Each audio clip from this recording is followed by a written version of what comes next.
السلام عليكم ورحمة الله وبركاته. الحمد لله وكفى وسلام على عباده الذين اصطفى. أعوذ بالله من الشيطان الرجيم. بسم الله الرحمن الرحيم. والفجر وليال عشر والشفع والوتر والليل إذا يسر هل في ذلك قسم لذي حجر. صدق الله العظيم. رب اشرح لي صدري ويسر لي أمري واحلل عقدة من لساني يفقهوا قولي. سبحانك لا علم لنا إلا ما علمتنا إنك أنت العليم الحكيم. يا ربي أعط لنا علما وفهما كما أعطيت يا ربنا للشيخ والسالي. نظر إله السماء قلب الغريب كما نورت قلب إمام من ناس والزاني. فاعلموا يا رب سيدنا ومولانا محمد. ഏറ്റവും സ്നേഹം നിറഞ്ഞ സത്യവിശ്വാസികൾ, അല്ലാഹു സുബ്ഹാനഹു വ തആല നമ്മൾ ഒരുമിച്ച് കബൂൽ ചെയ്യുമാറാകട്ടെ. അള്ളാഹുവിൻ്റെ മഹത്തായ ഭവനത്തിൽ നാം ഒരുമിച്ച് കൂടിയതുപോലെ സ്വർഗത്തിൽ അള്ളാഹു നമ്മയും നാമുമായി ബന്ധപ്പെട്ട എല്ലാവരെയും ഒരുമിച്ച് കൂടി അനുഗ്രഹിക്കുമാറാകട്ടെ. നമ്മിൽ മൺമറഞ്ഞുപോയ മുഴുവൻ ആളുകൾക്കും അള്ളാഹു പുറത്തു കൊടുക്കുമാറാകട്ടെ. രോഗികളായിട്ടുള്ള എല്ലാവർക്കും അള്ളാഹു പരിപൂർണ്ണ ശിഫ നൽകി അനുഗ്രഹിക്കുമാറാകട്ടെ. പ്രിയപ്പെട്ട സഹോദരന്മാർ, പരിശുദ്ധമായ ദീനുൽ ഇസ്ലാം മാസങ്ങളുടെ കൂട്ടത്തിൽ 4 മാസങ്ങളെ ആദരണീയവും ശ്രേഷ്ഠവുമായ മാസങ്ങളായി പ്രഖ്യാപിച്ചിരിക്കുകയാണ്. ആ മാസങ്ങളുടെ കൂട്ടത്തിൽ ഏറ്റവും പ്രധാനപ്പെട്ട ഒരു മാസമാണ് ദുൽഹജ്ജ് മാസം എന്നുള്ളത്. പേര് സൂചിപ്പിക്കുമ്പോൾ പരിശുദ്ധമായ ഹജ്ജ് കർമ്മമാണ് ആ മാസത്തിന്റെ കാതലെന്ന് നമുക്കെല്ലാവർക്കും അറിയാം. ഇന്ന് ദുൽഖഅദ 29. ഇന്ന് പിറവി കണ്ടാൽ നാളെ ദുൽഹജ്ജിലേക്ക് നാം പ്രവേശിക്കുന്നു, അല്ലെങ്കിൽ മറ്റന്നാൾ ദുൽഹജ്ജ് മാസത്തിലേക്ക് നാം കടക്കുകയാണ്. ദുൽഹജ്ജ് മാസത്തെ സംബന്ധിച്ചിടത്തോളം മാസം മുഴുവനും ശ്രേഷ്ഠതയുള്ള മാസമാണ് ദുൽഹജ്ജ് മാസം. അതോടൊപ്പം ആ ദുൽഹജ്ജ് മാസത്തിലെ 10 ദിവസങ്ങൾക്ക് വളരെ വലിയ ശ്രേഷ്ഠത, വലിയ ബഹുമാനമാണ് പരിശുദ്ധമായ ദീനുൽ ഇസ്ലാം നൽകിയിട്ടുള്ളത്. അഷ്റഫുൽ ഖൽഖ് മുഹമ്മദ് മുസ്തഫ സ്വല്ലല്ലാഹു അലൈഹി വസല്ലം തങ്ങൾ ഹദീസിലൂടെ പഠിപ്പിക്കുകയാണ്, മാ മിൻ അയ്യാമിൻ അൽ അമലു സ്വാലിഹു ഫീഹിന്ന അഹബ്ബു ഇലല്ലാഹി മിൻ ഹാദിഹിൽ അയ്യാമിൽ അശർ. മാ മിൻ അയ്യാം, ഒരു ദിവസവുമില്ല, ഒരു ദിവസവും ദുനിയാവിലെ ഒരു ദിവസവുമില്ല, അൽ അമലു സ്വാലിഹു ഫീഹിന്ന, ആ ദിവസങ്ങളിൽ ചെയ്യുന്ന സൽക്കർമ്മങ്ങൾ അഹബ്ബു ഇലല്ലാഹ്, അല്ലാഹുവിന് ഏറ്റവും ഇഷ്ടപ്പെട്ടതായിട്ട് ഒരു ദിവസവുമില്ല. മിൻ ഹാദിഹിൽ അയ്യാമിൽ അശർ, ഈ 10 ദിവസങ്ങളെക്കാൾ അല്ലാഹുവിനെ ചെയ്യുന്ന അമലുകളുടെ കൂട്ടത്തിൽ, സാലിഹായ അമലുകളുടെ കൂട്ടത്തിൽ അല്ലാഹുവിന് ഇഷ്ടപ്പെടുന്ന ഒരു ദിവസവുമില്ല. അല്ലാഹുവിന് ഏറ്റവും ഇഷ്ടപ്പെട്ട 10 ദിവസങ്ങളാണ് ദുൽഹജ്ജിന്റെ 10 ദിവസങ്ങൾ. ഇത് നബി സല്ലല്ലാഹു അലൈഹി വസല്ലം തങ്ങൾ പറയുമ്പോൾ സഹാബത്ത് നബി സല്ലല്ലാഹു അലൈഹി വസല്ലം തങ്ങളോട് ചോദിച്ചു, നബിയേ, യാ റസൂലല്ലാഹ് വലൽ ജിഹാദു ജിഹാദു ഫീ സബീലില്ലാഹ്, അല്ലാഹുവിന്റെ മാർഗ്ഗത്തിലുള്ള ജിഹാദിനേക്കാളും ശ്രേഷ്ഠത ഈ ദിവസങ്ങൾക്കാണ് നബിയെ. നബി സല്ലല്ലാഹു അലൈഹി വസല്ലമ തങ്ങൾ പറഞ്ഞു കൊടുക്കുകയാണ്, വലൽ ജിഹാദു ഫീ സബീലില്ലാഹ്, അല്ലാഹുവിന്റെ മാർഗ്ഗത്തിലുള്ള ധർമ്മ സമരത്തെക്കാൾ ശ്രേഷ്ഠതയുള്ള അല്ലാഹുവിന് പ്രിയങ്കരമായ ദിവസങ്ങളാണ് ദുൽഹജ്ജിന്റെ 10 ദിവസങ്ങൾ എന്ന് നബി സല്ലല്ലാഹു അലൈഹി വസല്ലമ തങ്ങൾ സഹാബത്തിന് വിശദീകരിച്ചു കൊടുക്കുകയാണ്. ഇല്ലാ റജുലുൻ ഖറജ ബിനഫ്സിഹി വമാലിഹി ഫലം യർജിഅ മിൻ ദാലിക ബിശൈഅ, എന്നാൽ ഒരാൾ അയാളുടെ ശരീരവും സമ്പത്തുമായി അല്ലാഹുവിന്റെ മാർഗ്ഗത്തിൽ യുദ്ധത്തിന് വേണ്ടി പുറപ്പെട്ട് ഒന്നും കൊണ്ടുവരാതെ മടങ്ങി വരാതെ സമ്പൂർണമായ ജിഹാദ് നടത്തിയ മനുഷ്യനൊഴിച്ച് ബാക്കി എല്ലാ അമലുകളെക്കാളും മറ്റുള്ള ദിവസങ്ങളിൽ ചെയ്യുന്ന സർവ്വ അമലുകളെക്കാളും അല്ലാഹുവിന് പ്രിയങ്കരമായ അമലുകൾ, അല്ലാഹുവിന് ഇഷ്ടപ്പെട്ട അമലുകൾ ദുൽഹജ്ജ് മാസത്തിന്റെ 10 ദിവസങ്ങളിലെ അമലുകളാണ്.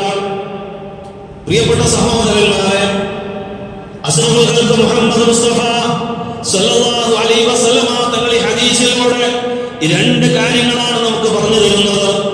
ഒന്ന്, മാമിൻ അയ്യാം, ഒരു ദിവസവുമില്ല ഈ ദിവസത്തിനോട് തുല്യമായി, ഈ ദിവസങ്ങളെ പോലെ ഒരു ദുനിയാവിലെ ഒരു ദിവസവുമില്ല.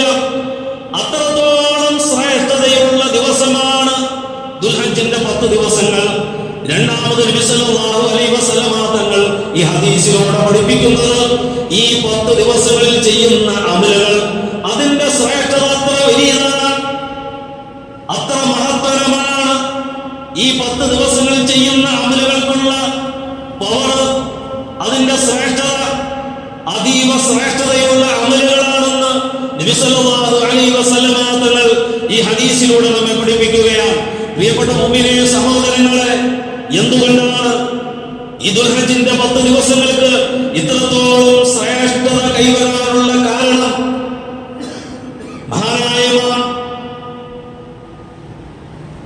ബുഖാരിയുടെ ശറഹിൽ രേഖപ്പെടുത്തപ്പെട്ടതായി നമുക്ക് കാണാം. വല്ലദീ യദ്ഹറു, എനിക്ക് ഈ ഹദീസിൽ നിന്നും മനസ്സിലായിട്ടുള്ളത്, അന്ന സബബ ഇംതിയാസി അശറത്തിൽ ഹജ്ജത്തി ലിമകാനി ഇജ്തിമായി ഉമ്മഹാത്തുൽ ഇബാദത്ത് ഫീഹി, ദുൽഹജ്ജിന്റെ 10 ദിവസങ്ങൾക്ക് ഇത്രത്തോളം ശ്രേഷ്ഠത കിട്ടാനുള്ള കാരണം ലിജ്തിമായി ഉമ്മഹാത്തുൽ ഇബാദത്ത് ഫീഹി, ബഹുമുഖങ്ങളായ ധാരാളം ഇബാദത്തുകൾ ഒരുമിച്ച് കൂടുന്ന ദിവസങ്ങളാണ് ദുൽഹജ്ജിന്റെ ആദ്യത്തെ 10 ദിവസങ്ങൾ. അതുകൊണ്ടാണ് ഈ 10 ദിവസങ്ങൾക്ക് ഇത്രത്തോളം ശ്രേഷ്ഠത വരാനുള്ള കാരണം. ഏതൊക്കെ ഇബാദത്തുകളാണ്? വഹിയ സ്വലാഹ്, പെരുന്നാൾ നമസ്കാരം, അത് 10 ദിവസങ്ങളിൽ പെടുന്ന ഒന്നാണ്. വസിയാം, രണ്ടാമത് ദുൽഹജ്ജ് 1 മുതൽ 9 വരെ നോമ്പ് പിടിക്കൽ സുന്നത്തുണ്ട്, അതും രണ്ടാമത്തെ കാരണമാണ്. മൂന്നാമത് സ്വദഖ, ഉദ്ഹിയ്യത്ത് എന്ന് പറയുന്ന ഏറ്റവും വലിയ ദാനധർമ്മം നടക്കുന്നത് ഈ ദുൽഹജ്ജിന്റെ 10 ദിവസങ്ങളിലാണ്. ഉദ്ഹിയ്യത്ത് നടക്കുന്നതും അതാണ് സ്വദഖ കൊണ്ട് ഉദ്ദേശിക്കപ്പെടുന്നത്. അതോടൊപ്പം ഏറ്റവും കാതലായ ഹജ്ജ് കർമ്മം നടത്തുന്നതും ഈ 10 ദിവസങ്ങളിലാണ്. അതുകൊണ്ടാണ് ഇതുപോലെ ബഹുമുഖങ്ങളായ ഇബാദത്തുകൾ ഒരുമിച്ച് കൂടുന്ന മറ്റൊരു മാസവും നമുക്ക് കണക്കാക്കാൻ സാധിക്കുകയില്ല. അതുകൊണ്ട് ബഹുമുഖ ഇബാദത്തുകൾ ഒരുമിച്ച് കൂടുന്ന ദിവസങ്ങളായതിന്റെ പേരിലാണ് ദുൽഹജ്ജിന്റെ 10 ദിവസങ്ങൾക്ക് ഇത്രത്തോളം ശ്രേഷ്ഠത കിട്ടാനുള്ള കാരണമെന്ന് ഫുഖഹാക്കൾ നമ്മെ പഠിപ്പിക്കുമ്പോൾ, പ്രിയപ്പെട്ട മുഅ്മിനീങ്ങളെ സഹോദരന്മാരെ, അതോടൊപ്പം ദുൽഹജ്ജ് 10 ദിവസങ്ങൾ നമുക്ക് വേറെ വലിയൊരു സന്ദേശം കൂടി നമുക്ക് നൽകുന്നുണ്ട്. ഇസ്ലാമിനെ വെല്ലുവിളിച്ച മുസ്ലിമീങ്ങളായ പാവപ്പെട്ടവരെ ക്രൂരമായി പീഡിപ്പിച്ച അക്രമകാരികളെ അല്ലാഹു തആല കൈകാര്യം ചെയ്യുമെന്നുള്ള വലിയ ഒരു സന്ദേശം ദുൽഹജ്ജ് 10 10 നമുക്ക് നൽകുന്നുണ്ട്. എത്ര വലിയ അക്രമിയാണെങ്കിലും അല്ലാഹു തആല അവരെ കൈകാര്യം ചെയ്യും. ക്രൂരന്മാരായ ഭരണകർത്താക്കളെയും അക്രമികളായ ആളുകളെയും അല്ലാഹു തആല കൈകാര്യം ചെയ്യുന്നത് നമ്മെ പഠിപ്പിക്കുമ്പോൾ ഈ 10 ദിവസങ്ങളെ കൊണ്ട് സത്യം ചെയ്തുകൊണ്ടാണ് അല്ലാഹു തആല അവരെ കൈകാര്യം ചെയ്തത് നമുക്ക് പഠിപ്പിച്ചു തരുന്നത്. സൂറത്തുൽ ഫജ്റിൽ ഞാൻ തുടക്കത്തിൽ ഓതിവെച്ച ആയത്തിൽ തന്നെ അല്ലാഹു സുബ്ഹാനഹു വ തആല നമ്മെ പഠിപ്പിക്കുന്നതാണ് വൽ ഫജ്രി വലയാലിൻ അശ്ർ. വൽ ഫജ്രി പ്രഭാതത്തിൽ തന്നെയാണ് സത്യം. വലയാലിൻ അശ്ർ 10 രാത്രികളെ 10 ദിവസങ്ങളെ തന്നെയാണ് സത്യം. വസ്സഫഇ വൽ വതർ ഇരട്ടയും ഒറ്റയും തന്നെയാണ് സത്യം.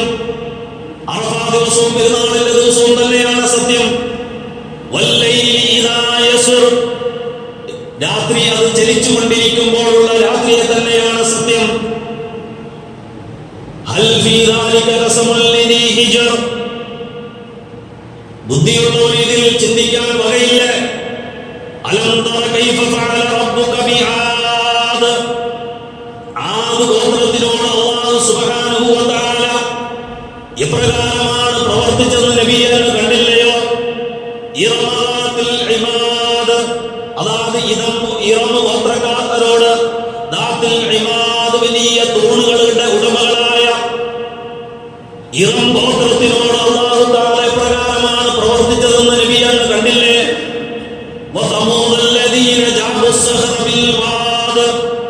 താഴ്വരകളിൽ പാറകൾ വെട്ടി വലിയ കെട്ടിടങ്ങൾ നിർമ്മിച്ച സമൂഹ ഗോത്രത്തിനോടും റബ്ബ് സുബ്ഹാനഹു വ തആല എപ്രകാരമാണ് പ്രവർത്തിച്ചതെന്ന് നബിയെ കണ്ടില്ലയോ?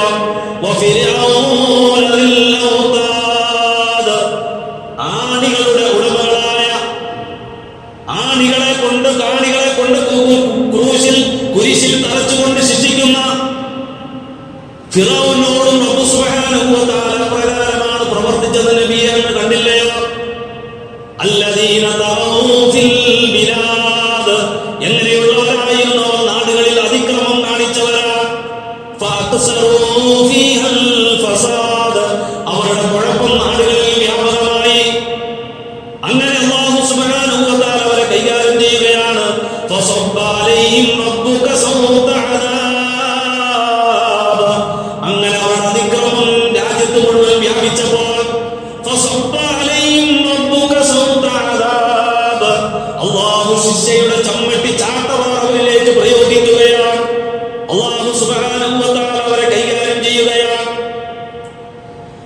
ആദ് സമുദായത്തെ അല്ലാഹു സുബ്ഹാനഹു വ തആല കൈകാര്യം ചെയ്തത് കൊടുങ്കാറ്റിലൂടെയാണ്. ആദ് സമുദായത്തെ അല്ലാഹു തആല നശിപ്പിച്ചു കളഞ്ഞത്. വഅമ്മാദുൻ ഫൗഹ്ലികൂ ബിരീൻ സർസലിൻ ആതിയാ തുടർച്ചയായി അടിച്ചു വീശുന്ന കൊടുങ്കാറ്റിലൂടെ ആദ് സമുദായത്തെ അല്ലാഹു തആല നശിപ്പിക്കുകയാണ്. സഖറഹ അലൈഹിം സബഅ ലയാലിൻ വസമാനിയത അയ്യാം 7 രാത്രിയും 8 പകലും അല്ലാഹു തആല കൊടുങ്കാറ്റിനെ ആദ് സമുദായത്തിന്റെ നേരെ അല്ലാഹു തആല തിരിച്ചുവിടുകയാണ്. ഹുസൂമ തുടർച്ചയായ കൊടുങ്കാറ്റാണ്, നിലയ്ക്കാത്ത കാറ്റ്. അങ്ങനെ അല്ലാഹു അവരെ കൈകാര്യം ചെയ്യുകയാണ്.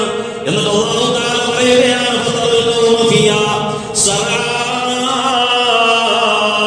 നബിയെ അങ്ങ് അവരെ നോക്കുകയാണെങ്കിൽ, അവരെ പോയി കാണുകയാണെങ്കിൽ അത്രയും വലിയ ഉന്നതന്മാരായ വലിയ ശരീര സമ്പുഷ്ടിയുള്ള ആദ് സമുദായം വീണ് കിടക്കുന്ന നിങ്ങൾക്ക് കാണാം. കഅന്നഹും അഅജാസു നഖ്ലിൻ ഖാവിയ ഈന്തപ്പനത്തടിമരം കടപുഴകി വീണ് കിടക്കുന്നത് പോലെ അല്ലാഹു സുബ്ഹാനഹു വ തആല അവരെ കൈകാര്യം ചെയ്തു. അല്ലാഹു അവരെ നശിപ്പിച്ചു കളഞ്ഞു.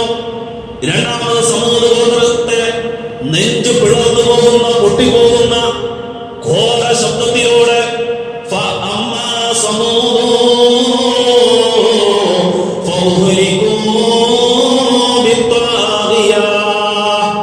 സമൂഹഗോത്രത്തെ അല്ലാഹു സുബ്ഹാനഹു വ തആല ഘോരമായ വലിയ ശിക്ഷയിലൂടെ, അതായത് ഹൃദയം പൊട്ടിപ്പോകുന്ന ഘോര ശബ്ദം അല്ലാഹു തആല അവരെ അയച്ചുകൊണ്ട് അവർ ഭൂമികുലവും ഭൂകമ്പവും പ്രകൃതി ദുരന്തങ്ങളിലൊന്നും പെട്ടു നശിക്കാതിരിക്കാൻ വലിയ പർവ്വതങ്ങൾ തുരന്ന് അതിന്റെ ഉള്ളിൽ വീടുകൾ ഉണ്ടാക്കി താമസിച്ചവരായിരുന്നു. എന്നാൽ അല്ലാഹു അവരുടെ ആ വലിയ കെട്ടിടങ്ങളുടെ ഉള്ളിലേക്ക് അല്ലാഹുവിന്റെ ഘോര ശബ്ദം അവരിലേക്ക് ചെന്നപ്പോൾ അവരെല്ലാം അതിന്റെ ഉള്ളിൽ കിടന്ന് അവർ ഒരു അപകടവും വരികയില്ല എന്ന് വിചാരിച്ചുകൊണ്ട് നിർമ്മിക്കപ്പെട്ട ആ മലകളുടെ ഉള്ളിൽ നിർമ്മിക്കപ്പെട്ട ആ കെട്ടിടങ്ങളുടെ ഉള്ളിൽ അവർ ചത്തൊടുങ്ങി. അല്ലാഹു അവരെ നശിപ്പിച്ചു കളഞ്ഞു. മൂന്നാമതായി ഫിറഔനെ അല്ലാഹു സുബ്ഹാനഹു വ തആല ഫന്തഖംനാ മിൻഹും ഫറഔനെ അല്ലാഹു തആല അവനെയോട് പ്രതികാര നടപടി സ്വീകരിച്ചു. ഫഅഗ്റഖനാഹും ഫിൽ യമ്മ ഫറഔനെ കടലിൽ അല്ലാഹു മുക്കി ഫറഔനെ അല്ലാഹു നശിപ്പിച്ചു കളഞ്ഞു.